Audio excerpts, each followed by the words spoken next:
Hey, what's up, guys?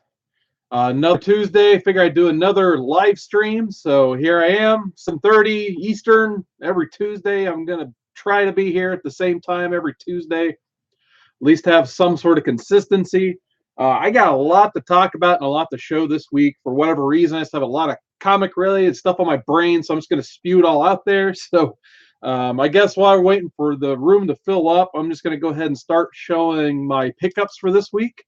So I got a little bit of a half price books haul. That's pretty good half price books. They must have filled up last week because I got some decent finds, so I'll hold those for last. So for $2, I got an Iron Man 148. I don't know where they've been finding all these Bronze Age books all of a sudden. I'm not a fan of this $2 price tag, but hey, it is what it is. Still a pretty decent find for $2. Actually, in really nice condition too. I don't think it's a key of anything. Just thought it was a cool looking book for $2.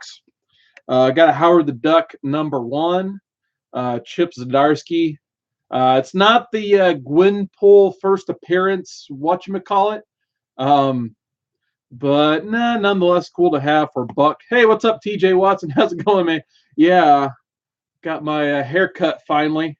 So that's how lazy I am. It's like I could either spend $15 for a haircut or I could just buzz it myself and buy $15 more of comics. So fortunately, that's the way my goofy brain works. Next up, I got Scooby Apocalypse #1. Just thought it was a cool Jim Lee cover, at least. I'll probably end up flipping through this, see what that's like. But I've actually heard pretty good things about Scooby Apocalypse. So I figured for a buck, why not check it out? Next up, I've never heard of this book. I have no idea what it is. Maybe someone out there has heard of it. I think it's just a random independent book, but it's called King's Folly by Alexis Christdeja. No idea who that is. But it was actually signed and it was a buck. So I figured, why not pick it up? It kind of looked like a really cool artsy cover there. So I'll be flipping through this. I don't know about the goatee, man. I've tried. I don't grow hair like right here. I played football in high school, so a chin strap for 4 years, rubbing here. The goatee doesn't work for me. Trust me. Hey, what's up, Tats Comics? Glad you could make it, man. Next up, I don't know why I bought a second copy of this. I think my other one was beat up and wrinkled, but I got Batman 670 from that Grant Morrison, and I think this is where Tony Daniel joined his run. So always thought this was a nice, cool run for that. What's up, Prowler671? How's it going, man? Next up, X-Men Deadly Genesis.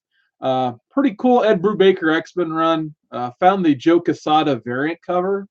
So always love the Joe Quesada variants that are out there floating around. So had to pick that up. Next up, I think these are probably the coolest 4 books in the whole lot, all for $1. I got Hero Comics #1. Benefits the Hero Initiative. Cool J. Scott Campbell cover. So who doesn't love some nice J. Scott Campbell with naked women and snakes, I guess. So there you go. Cool cover. Next up, this is one I thought was pretty strange. Uncanny X-Men 258. But if you notice, it's like a newer Chris Bacalo Psylocke cover. So I believe this is a Toy Biz toy variant. So I'm guessing this came with a Psylocke toy. This thing looks like it's never been read or anything. So to find these toy variants like unbent and no spine ticks, I thought was really awesome. So I think this one sells for like 10 or 15 bucks online. So there's that. What's up, Miss Hustle? Thanks for joining. Appreciate it. But these last two, I couldn't believe I found these two for a buck. So I got X-Men Sword of the Braddocks, that awesome Alex Garner cover. I almost said Greg Horn. I think everybody thinks Greg Horn did this, including myself, but it's actually an Alex Garner variant, or not variant. It's just a regular cover. I don't know why I keep calling them variants. But anyway, everybody loves this cover, all that good stuff. So I may end up selling this one. I'm not the biggest Psylocke fan in the world. I like Psylocke and all, but I know there's a lot of people who are looking for Sword of the Braddocks out there. So pretty cool cover. And in this one, I know everybody in the community likes Psylocke #1, that awesome David Finch cover. Everyone goes crazy over this one too. So figured for a buck, could not pass this up. Didn't want to leave it in the bins. So I got I think a week from Saturday, my Half Price Books is doing one of their tote bag sales. So for $20, you buy a tote. fits in there, it's yours. So sometimes I leave comics in there waiting for that type of sale, but I knew these would sell. So there's that. That was my half price books finds for this week. So pretty cool there, I thought. Next up, I'll briefly go through my local shop pickups here. So first one, I got Venom #4. I know everyone, the internet's blowing up over this one for whatever reason. I thought it was all right. I mean, it had some cool concepts like the symbiote sword or symbiote sword, however I'm supposed to pronounce it now. Thanks, Venom movie, for that. So I believe this is the book also has caused a lot of buzz for Thor: God of Thunder #6 from the Jason Aaron run. That thing's hit like 50 or 60 bucks just being notated inside this one. So, whoa, what the heck happened to the focus there? Sorry, guys. But anyway, there's that. Hopefully the focus. There we go. Sorry about that. Next up, got Infidel #5, the conclusion of the Infidel series. So it was an all right series. The art is absolutely phenomenal in this. So if you guys are interested in this, at least pick it up for the art. It's got some very cool paranormal type art in it. Cool horror series. It'll probably be out in a trade soon, so I recommend picking it up then. Yeah, I guess my camera focused on a ghost, I guess, Prowler. So there we go. Next up, I decided to keep picking up X-23 #2. So basically, it looks like we're going to get Esme of the Stepford Cuckoos versus X-23. So that should be pretty interesting. So I might actually go ahead and add this to my pull list to see where they're going with it. So I thought that was pretty cool. Next up, we got Flash 51. Got the B cover this week, the Bettina variant, if you will. This could be an interesting book down the line because I believe could be the first mention of Sanctuary. Someone can correct me on that if I'm wrong. But nonetheless, by the end of this, Wally West, he can't find his kids. He can't find his family from the pre-New 52 Flash run, basically. So, he's all heartbroken. And, he can't really do too much else. So Superman and Wonder Woman show up at the end. Take him to what's called Sanctuary. I guess we'll find out more about that in the next big DC tie-in title. So I'm curious to see where they go with this. But I think this is the first mention of that because I was super confused what was going on at the end of this. So a little bit of research after I read it, and that seems to be the Sanctuary that they're going into for the next spinoff. Next up, had to pick up Teen Titans 20 just to see what they're doing with Teen Titans. I used to be a huge Teen Titans fan back in the Jeff Johns era in the mid-2000s. So always got to check up on the Titans once they get like a new format or something. They got a whole new team with Lobo's daughter. Another new character, his name escapes me. There's a version of Red Arrow and Kid Flash in there. So, yeah, not too bad, but these just aren't my Titans, unfortunately. So, still a decent read. I guess there's going to be some speculation on this, if it's the real first appearance of Lobo's daughter or not. Frankly, I don't even care at this point. So she didn't really do too much for me. So there's that.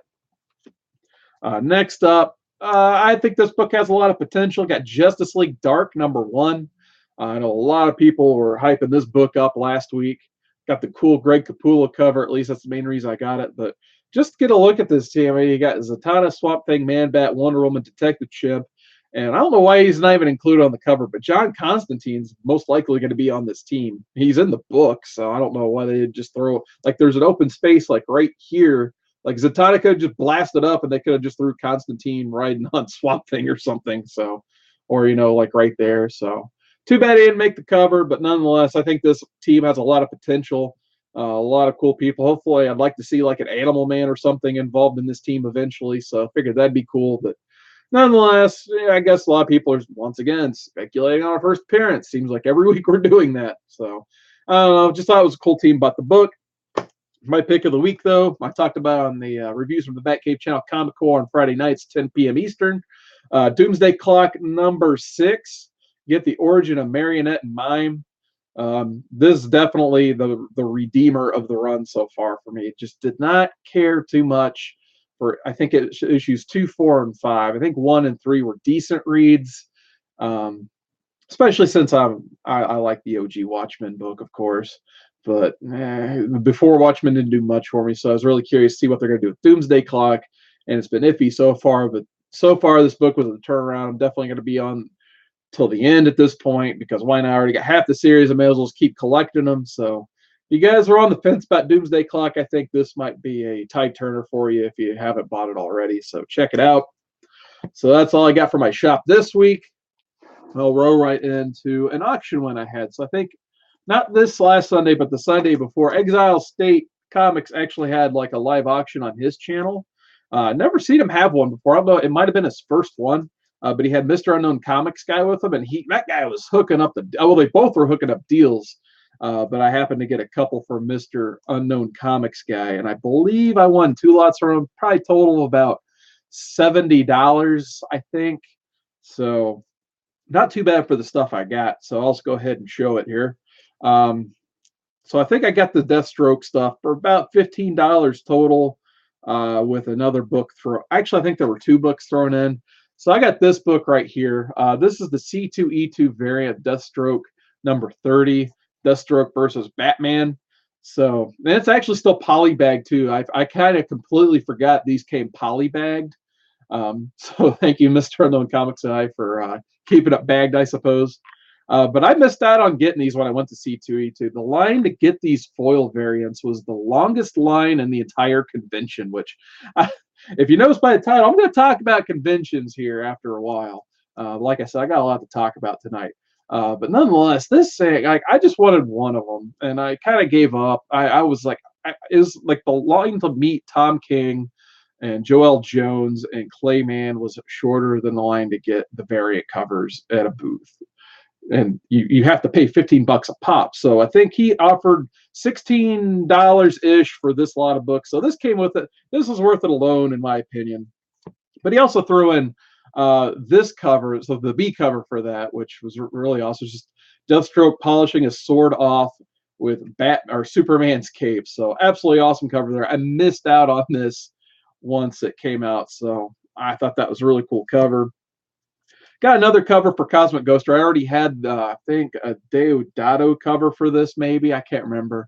But nonetheless, solid read. Glad to have another copy of it. Pretty cool. Might end up in the giveaway, which I'll talk about here in a second as well. And then the last part of that section was a giant size X-Men Annual number 9 from Arthur Adams. So he did the whole thing in here. So thought that was a pretty cool hookup for the price he paid. But before I get into the second half of it, I want to get into the chat here. So let's see what we got going on. I think I checked that out on Paranormal Activity. Let's see here. Oh, Gomez is here. Hey, what's up, Gomez? He's always called me Woodhard and all that stuff. One day I'm going to come up with a good nickname for Gomez, because that guy's good at nicknaming people. One time he had me rolling on was old Stephen Oates joined a chat, and he called him like Oats and Grains or something like that. Looks like Great Legend has joined us. What's up, Great Legend? How's it going, man? He says, yes, yes, yes. Brian Danielson. Yep, had to wear a wrestling shirt tonight. It's Tuesday night. Hopefully he'll have a good match. So let's see. Man of the Hour. Me. Thank Legend. I could go through the whole AJ Styles. You know, the champ that runs the camp is here. I guess I'm like the chump who runs the dump. We got Splash Page Comics has joined us. What's up, Mr. White Gloves? How's it going, man? All right, so back to the book. So the second half of what I got from him was pretty impressive. So pretty awesome. Uh-oh. Oh, there we go. Sorry, hopefully I didn't cut there for a second. But got a slab out of it. Like I said, I don't collect too many slabs I ever got. So there's that. So very good grade on that. So I might actually end up getting one of these slab too. We'll see. So very happy to have it. So thank you, Mr. Unknown Comics guy, for that lot. Very happy with it. Shipped all it gets off. So let's see what's going on in the chat. After that, looks like Midwest Comic Man has joined us. Hey, what's going on, man? Looks like hopefully, yeah, I reset that router time. Yeah, I had a couple hiccups there, I noticed. So hopefully I'm still coming through all right. There are some storms going on outside. It's like mid-60s, been raining all day. So I apologize if I'm not coming through as well on your end. But I figured while I'm here, I'm going to talk about some slabs, and I'm going to segue into talking about some convention talk, because there's some interesting talk post San Diego Comic-Con that's been on my brain. I kind of wanted to spew it out somewhere. So I got my little short box of slabs here. I don't own a lot of slabs. I probably have like maybe 14 total. Figured, why not show them all off? See what you guys think about them, nothing else. But I had some goofy things in this box. I just wanted to show you guys completely out of context. I don't know why these things are in this box. I think it's when I was moving, I started cramming stuff in boxes wherever I had room. So the first thing I found in this box was a nice 1990s WCW ball cap. So there we go. Old WCW there. So gotta love that. Next up, I had like a pre-order code for Ultimate Alliance 2. Very good game. Just bought on PlayStation recently again because it was on sale last week. So I love the Ultimate Alliance cams there. And then my other favorite things in this box at random, Nintendo Power Issue 1. And then the issue, it's got Zelda 2 on it. So I absolutely love Nintendo Power. I don't know if all you guys ever collected that when you were, younger in the 80s, but man, I actually found this at an antique shop not too long ago for like $3. So I've always been looking for this book. So happy to have Nintendo Powers in that box. I was wondering where those went. Then like had to have a strategy guide with it too. And then the last thing that was in the box that was not a slab, where'd it go? Oh, there it is. Whew. Was a Kevin Conroy signed print. So if Reviews from the Batcave is watching on the rewind, there's a nice Kevin Conroy signature for you there. I just need a better holder to fit it in because it was a weird sized print. So there we go. Nonetheless, on to the slabs. All right, since I got Legend here, I got some nice Mylar bags for this video, basically. So don't know if I'm a fan of these big graded Mylar bags because they seem like they're a lot bigger than the slabs themselves, but they still look super nice. So without further ado, here's my collection of slabs, if you will. I got a Flash 22 9.8. I believe I won this in someone's contest. Unfortunately, the name escapes me right now, but this is from that Button storyline. It's got that lenticular cover, but you can't see it all because of the super Mylar glare there. Next up, I got Spider-Gwen #1. This one's signed by Bruce Timm, who did the variant cover. I think I got this off Spidey Fan for like $50 shipped. So I got a heck of a deal on the slab, especially like Bruce Timm never comes to the Midwest. So it's absolutely happy to have a signature from Bruce Timm, let alone a cool Spider-Gwen cover, because I do like Spider-Gwen as well. So there's that. I think I won this one off Kings of the Gold State for about the same price of $10. So I got a Amazing Spider-Man 316 9.0. Like I said, I think I paid about $50 for this. So another cool slab for my collection, I suppose. And then I got this deal. I think this is on the Legends live auction. 8.5 Secret Wars #8. So I got this from Who Dat Comics and Movies. He cut me a heck of a deal on this one too. So like I said, you guys, since I joined this community, you're gonna make me collect slabs. That's just the way it is. So, and then the way I was going to segue into my conventions, the rest of my collection is basically from freebies and just stuff that I got from VIP passes at conventions. So I believe, actually, I think this was a gift from my brother. I take that back. So I got Superman 205 9.8. So I thought that was pretty neat. Oh, speak of Who Dat, there he is. I guess I'll stop and see what's going on in the chat since it looks like a lot of new people are joining. So Who Dat Comics and Movies just joined us. I was just showing off the Secret Wars #8 I won from you way back when. So there's that. I think I saw, yep, there's Chad from Reviews from the Batcave hopping in there. Just showing off this Kevin Conroy autograph. Like, I wonder where the reviews guys are at. So looks like he heard me. And let's see who else we got here. I know I missed somebody else. JPL Flash Comics Geekdom, he's in. I believe he still has a contest going on his channel, so check his channel out. He's got a cool contest going on. Oh, and the STS guys have joined us as well, so thank you for joining me. Appreciate it. All right, on with more crazy slabs. Got a 9.8 Superman Batman #10. I believe this is the Jim Lee cover, but this run's primarily known for the Mike Turner art. So pretty cool run where they bring back Supergirl and, they have to fight, on Apocalypse and that type of stuff. So one of my favorite Jeff Loeb written runs, especially Superman Batman. Love that. I'm going to save this one for last. All right, now Oh, two more, and then I'm on to all the convention freebies I got. Probably my most prized slab besides this one I just separated out. Got a Killing Joke 9.6 first print. I think this is the first book I ever like got graded on my own and went and did like the 1 day fast pass type thing.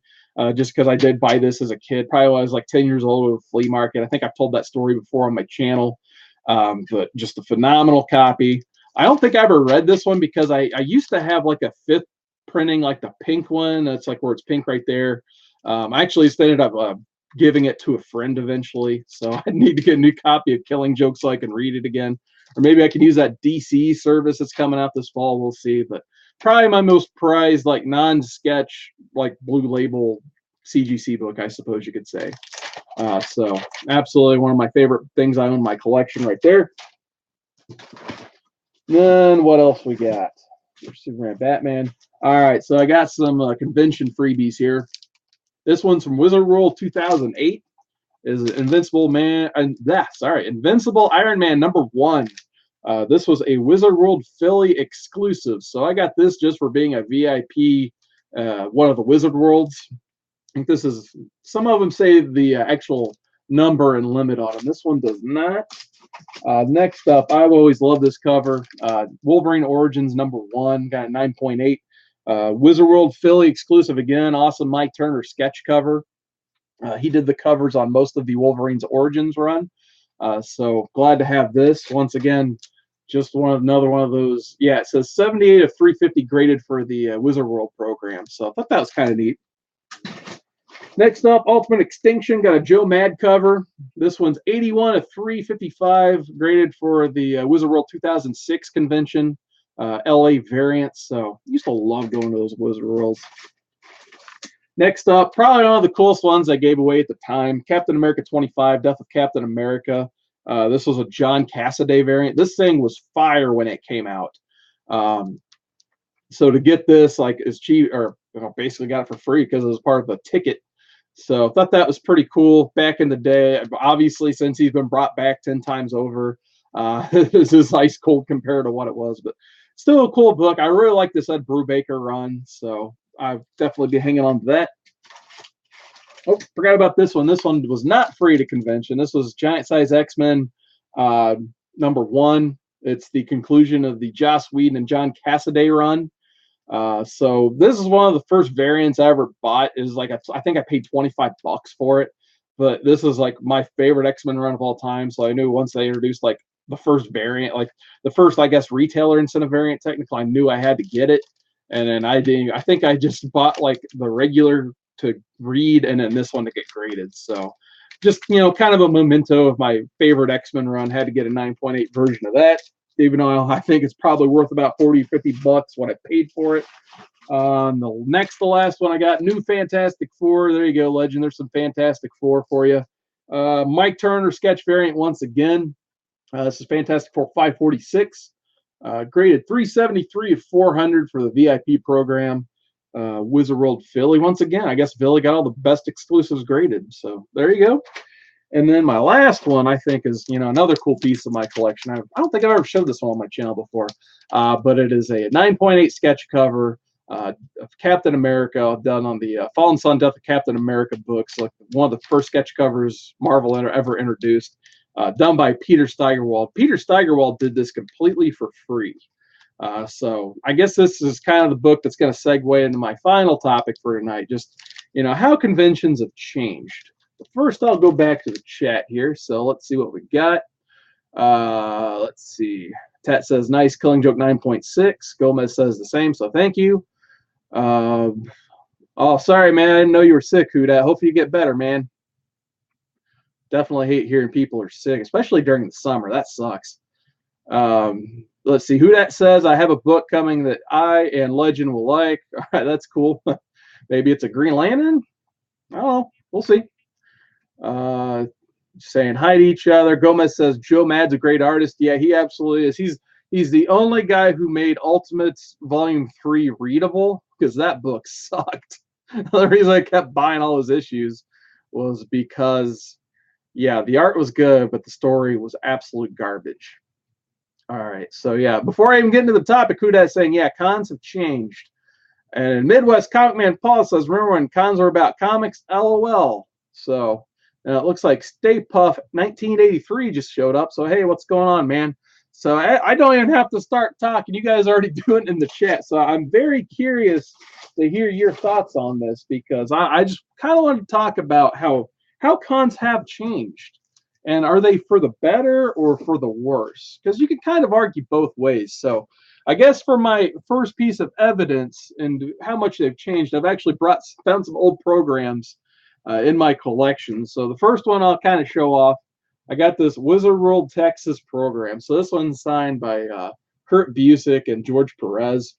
And as you can see on the front cover, they're definitely hyping up the crossover for JLA Avengers. They had 2 issues out at the time. So, you don't see celebrities really on the cover. There's a couple mentions right here of, I guess, her who shall not be named from Smallville anymore because she got in trouble. And then I guess Kevin Smith, he kind of bridges that gap into comics. So he doesn't really count as a celebrity, very more as a comic guy, especially at the time. So, I mean, you flip through the first page, you see Kevin Smith, obviously, because he was like Mr. Wizard Convention back in the day. And then next one, I mean, you see, the advertising Aspen Comics and, just the Q&A. So, I mean, you still no mentions of like celebrities and stuff. And look at the next 2 pages, all about the guest of honor, George Perez. I can't remember the last time I went to a convention and they had a guest of honor that was comic book related. So this isn't something I really see anymore. And they have this whole bibliography, basically, you can kind of check out there. So I always thought this is pretty cool how they used to do these programs back in the day. And the next page is just more comic guests. I mean, you got Mike Turner, Silvestri, Quesada, and Jim Lee. So I don't even think it's until this page. This is the only mention of celebrities in this whole program, I believe, besides like their signing schedules and stuff. So I just thought that was interesting. And then I think this is probably the turning point, at least for me, when it comes to like conventions going away from the comic book aspect and slowly drifting into the celebrity stuff. So this is a follow-up. It's Wizard World 2009. So there's a 6-year difference in between these 2 programs, basically. So they're still comic related. I mean, you do have mention of Twilight New Moon on the cover. So that relates to comic people, I guess, right? Somehow. And then it's kind of like half and half on the cover. So you got Mark Millar, then you got Ray Park, Christina Lokeen, then you go back to Jason Aaron, George Perez, and J.G. Jones. So then you flip the first couple pages. And like I said, you got 1 comic guest and 3, we'll call them celebrities. There we go. So as you can see, and in the next 2 pages, all celebrities. My goodness. We went from 1 page of like 4 kind of large pictures to bam, like in your face. I don't even think this is all of them either. So I would say probably around 2009, 2010, as you can see, there's more celebrities. So just kind of an example of how conventions have changed over the years. And the reason I don't have like a 2017, 2018 Wizard program, they don't even do these anymore. Like they just have a piece of paper. It's like the size of a map about this big. Instead of like something in comic form you can store and, put in a bag and board, like that.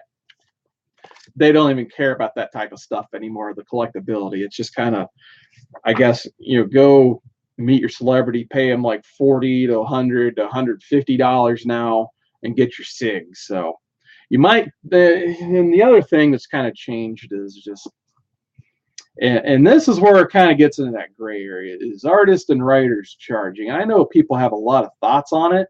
My thoughts are, I mean, I don't know if I'm 100% one way or the other. I just keep thinking like Neil Adams. You got Neil Adams, for example. He charges, you guys can correct me in the chat if I'm wrong, but he probably charges like what, $10 to $40 a sig now, depending on the size of the convention. And that's just one. That's one signature on 1 book. Not to mention, the grading. I won't even get into the grading stuff because everyone has all kinds of different charging tiers and that stuff. So if you want to meet Neil Adams, it'll cost you like, let's just say $40, 1 signature, and then that's it. However, you see him at almost every con you can imagine at this point. So the guy's making a living post full-time comic artist. So that's good for him, in my opinion, because that is kind of taking care of the older artists and writers a little bit, since they can kind of make these appearances. And if you guys know anything about like what the Hero Initiative and that type of stuff supports, it's these guys, they're not getting like, you know, 401ks from DC or Marvel or anything. So this is like some of the best ways they can go and make a living for themselves and feed the families, basically. And on top of that, you can meet Neil Adams. Like, that's pretty awesome, in my opinion. I mean, the difference between, say, 2009 era conventions and today, and even 2003, is there's a convention almost every weekend. You can pull out a book and get anything signed at this point, whereas back in, let's say, 03, I can only name, I mean, you guys can, like I said, correct me if I'm wrong, but there were probably like 12 good cons all across America worth going to. Now there's like one every weekend. So just the fact that you have the ability to, you know, sure, you're going to cough up some coin, but if you really want to meet a person, the possibilities are out there. So like I said, it goes either way. And then next up, I'll kind of get into the art. By popular demand, I'll go ahead and show my sketchbook. It was requested from me, so just an example of how, you know, commissions and stuff have changed. Like pretty much up until, let's see, I think here in my book, I think almost every one of these, but maybe 3-ish, were free. Almost everything to, let's say, here, I had to pay for. So like I said, I think this is like 2010 right here. So I don't know what happened that year, but the ability to get like free stuff at conventions has gone down. So that sucks, of course. And of course, I mean, you used to get stuff like this for free. You know, Aspen Comics would be at Wizard Worlds, and they just pay their artists to sit there and sketch for people. So eBass did this for free. Eric Larson would just show up and start doing doodles like this for free. I did pay for this one, but it was very reasonable. So I had to show the Freddie Williams Robin just because I flipped to it. Eddie Granoff was doing Iron Man's for free just because he was late. So like I said, there's still pros and cons to conventions. Like I said, I think that there's a Kenneth Rocafort did this for free at Image. So cool Fathom there. All right, while I'm flipping through that, let's see what we got in the chat. Let's see. Paul says, I think it depends on the con. The big cons are about pop culture. You can find some great low to mid-sized cons with tons of comics. I try to hit both. Yeah, Paul, I'm pretty much the exact same way now. Like, for instance, I go to C2E2, and I'm pretty much probably going to go to Cincinnati Comic Expo every year until, you know, things change, of course. C2E2, I don't even try to get anything in this book. It's just so big. It's so busy with just all kinds of stuff, and everyone around there is charging top dollar for everything because it's Chicago, and there's like 70,000 fans there to please. So whereas I can go to Cincinnati Comic Expo, which I consider a mid-range con, and I can get like 4 sketches all for $100 a piece, or all for under $60 a piece even. So it is cool to try to hit 2 now, because I just remember the days like I said, 2003, 2004. Whereas I'd be lucky to make 1 a year in you know, the Midwest area within a 4-hour driving distance. Now there's like 3 or 4 minimum that I want to go to. All right. So TJ says, I've been going to Motor City Comic Con for 20 years. Always been mix of celebrities and comics. Yeah, I heard good things about Motor City. I'd really like to try to make that one day. I hear, you know, it's just one of the best comic-oriented Comic Cons there is. And actually, I forgot to mention Indiana Comic Con the last couple of years. It actually hasn't been half bad. Depends a lot on celebrities to get people in the door, though. Stay Pup says, I don't mind celebrities, but I got to go to conventions for comics and creators. Absolutely, man. Same way. Prowler says, SuperCons past weekend was weak. 3 or 4 comic vendors. The rest were cosplay, still have toys, and a gazillion celebrities. Yeah, I went to one like that. I think it's called Indie PopCon. It sprung up around the same time Indiana Comic Con did around here. And that thing, like, I think I went in 2016, because the first one wasn't too bad, because at least I got to meet Kevin Eastman there, and he was super cool. But the year after that, like, they had, I think, 2 vendors with comics, and everything else was pops, which, you know, pops are cool. You know, more power to you if you collect them, because I know a lot of you guys do. But they're just not for me. As you can see, I have plenty of stuff surrounding me. I don't really have a lot of room for pops. I like comics because they fit in those boxes really well. So, yeah, that was my experience with that convention. TJ says Adams was 30 and 30 extra for a photo. So, yeah, like I said, he keeps fluctuating on his prices. Neil Adams charge money just to get photo with him at MegaCon. Yeah, I think it's just, if I remember right, it's just a selfie too. It's not even a professional photo. So that kind of sucks. A redeeming factor was getting Jim Starlin to sign a book as Prowler. TJ says, nice idea. Like the old Hollywood autograph books of the past. And yeah, I kind of use this as an autograph book as well. It's like, here's the inside panel. Like I said, basically, if there's writers and stuff I like, or just artists that I don't have time, I try to get, as many signatures as possible in here.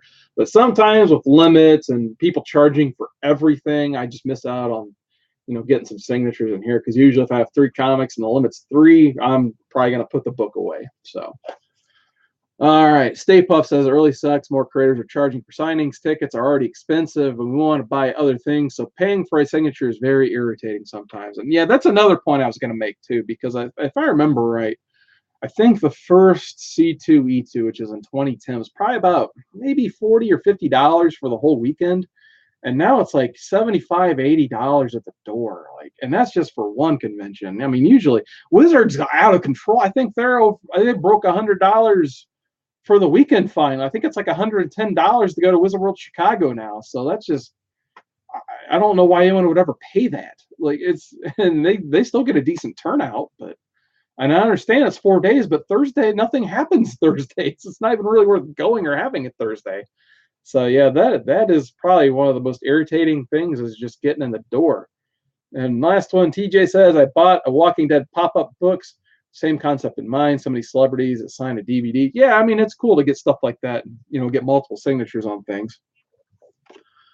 So, like I was saying, basically, it's a two-sided coin. The other point I kind of wanted to make is, over the last few years, I've gone from seeing like tons of people like myself, the late 20s, early 30s, people with backpacks full of comics and, the wheel bags and stuff, which don't, unless you're a professional, don't bring those to a convention. Man, they suck, and you're just going to get in the way and run over people's feet.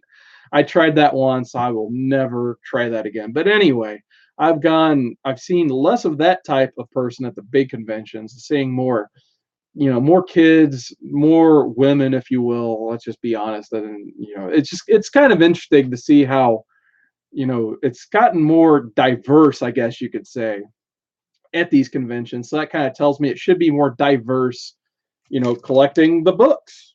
But I keep hearing that, we're not selling 1 million copies of anything anymore. So where's the line drawn at, I wonder?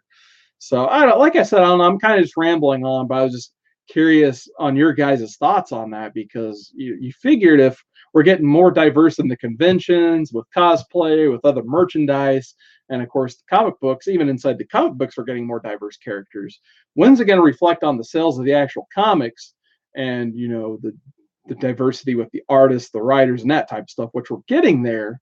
And I think that's super cool, obviously, in my opinion, based on some of the books I collected. It's just, sometimes I just don't see it reflected in the actual comic sales itself. So it's kind of weird how that balances out. Stay Puff says he just notices WCW hat, pretty cool. Yeah, I pulled this out of a box of my CGC box. That's why I was using it for, so they wouldn't. Yeah, it was in the CGC box because I don't own more than like 15 CGC boxes. So I guess when I was moving to my house, I just crammed it in there so the books wouldn't bounce back and forth. And it's like, I'll show my CGC books. And then that was in there. I'm like, oh, cool, that's getting worn. So there's that. Let's see. Tacoma Comics, hey, what's up, man? He says Eddie Granoff charged $5 as significant. Oh, or I'm guessing he meant to say signature, but 10 for CGC SIG, which would also have you pay for a witness, and then for CGC the greatest slab. So that's a little disheartening to hear. Eddie Granoff charges $5 for a signature, just because I feel like him being one of the premier cover artists in comics, he's probably not hurting for money. But like I said, I could be wrong. I don't know. That still sucks a little bit.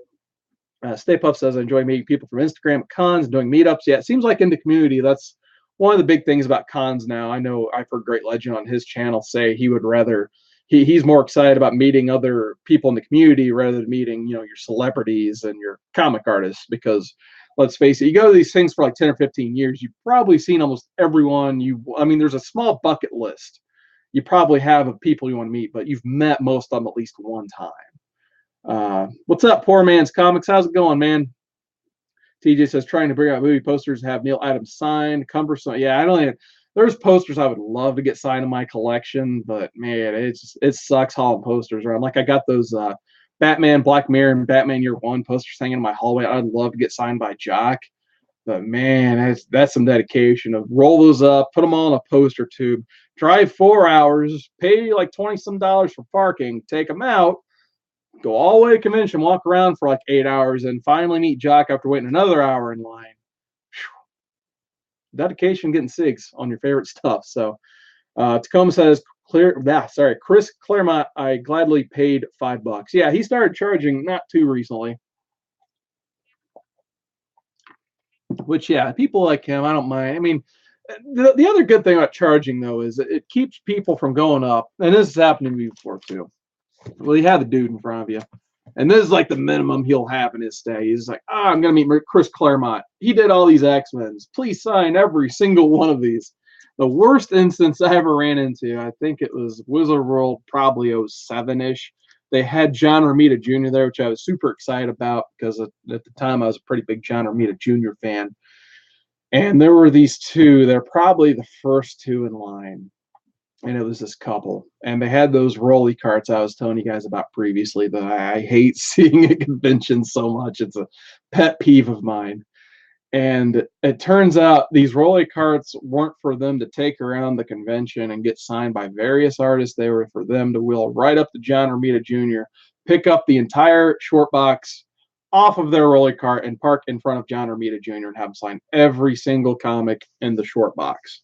So that was probably like 100 signatures per person. And, credit to Romita, he did it. But man, that was a long line.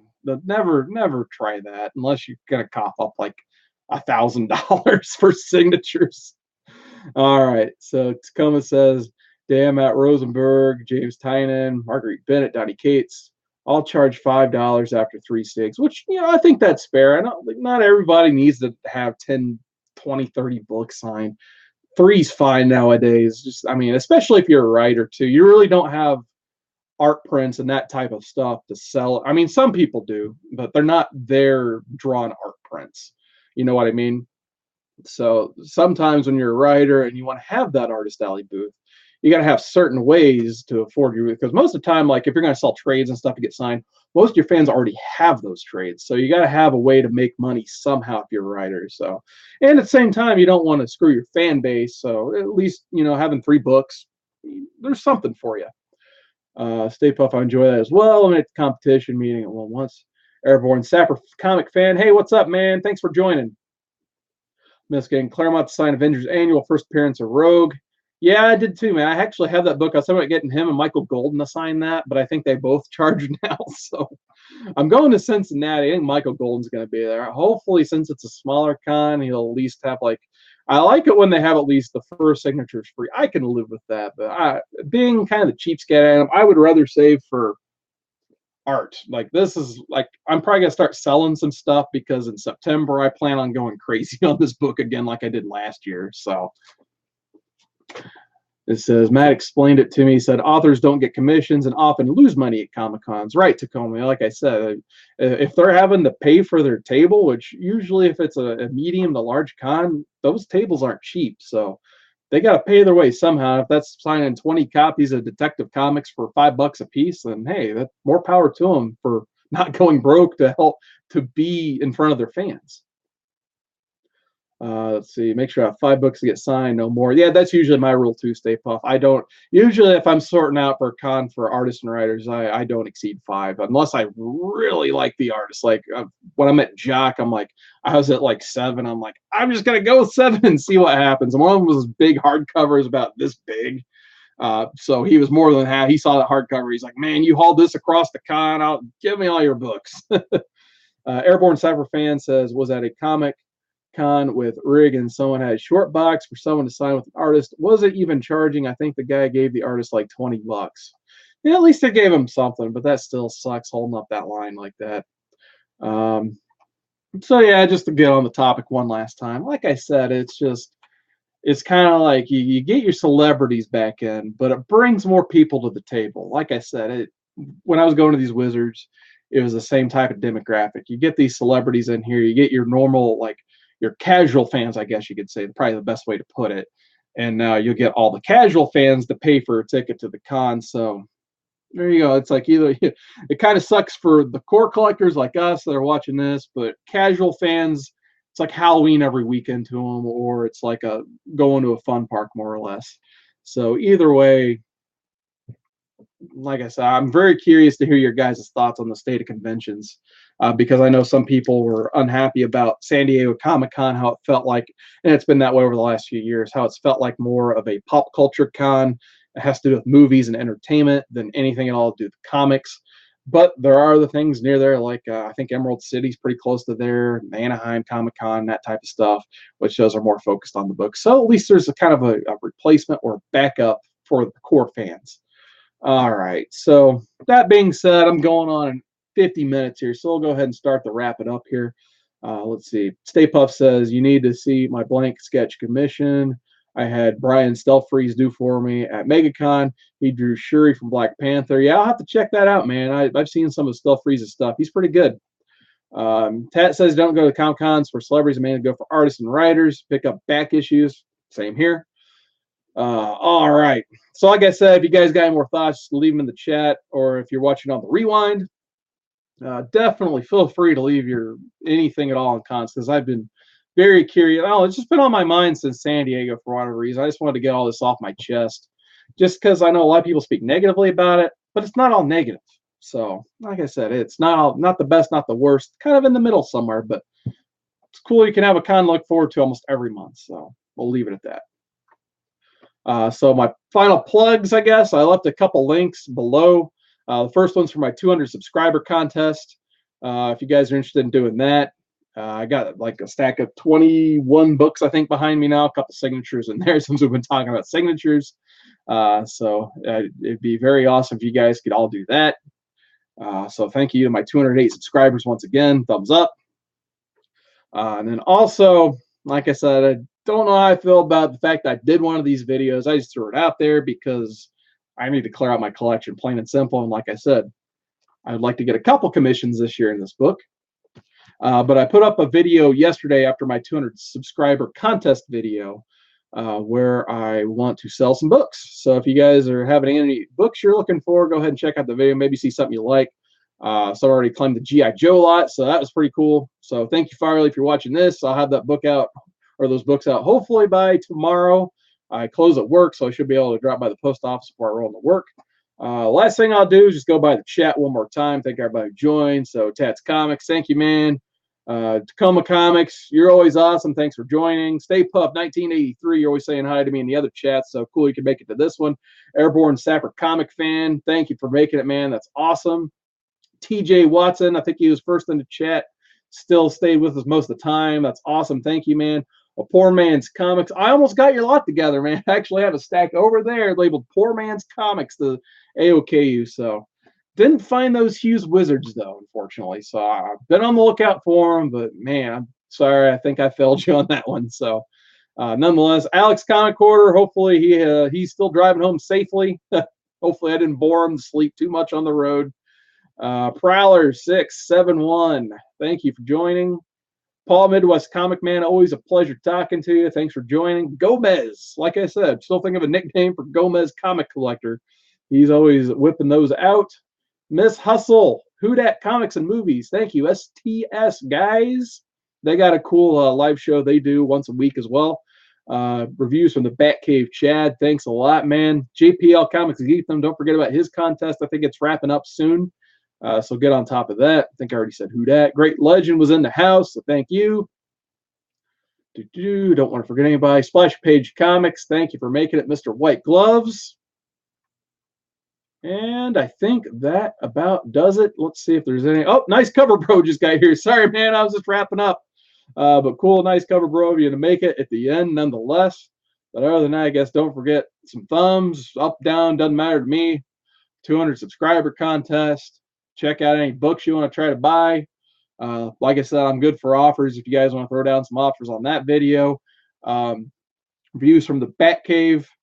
Once again, Fridays, 10 p.m. Comic Course. Check us out there. We'll be live again. I don't know if I have a fifth thing or not. I probably do, and I've already forgot it. Bear Island Comics. How's it going, man? Watching you on a Stairmaster is that's definitely a first. Stairmaster, that's interesting. I definitely wouldn't be caught dead on a Stairmaster.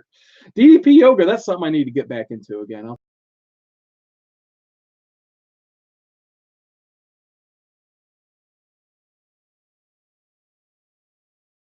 You guys later. Thanks for joining me. Have a good night.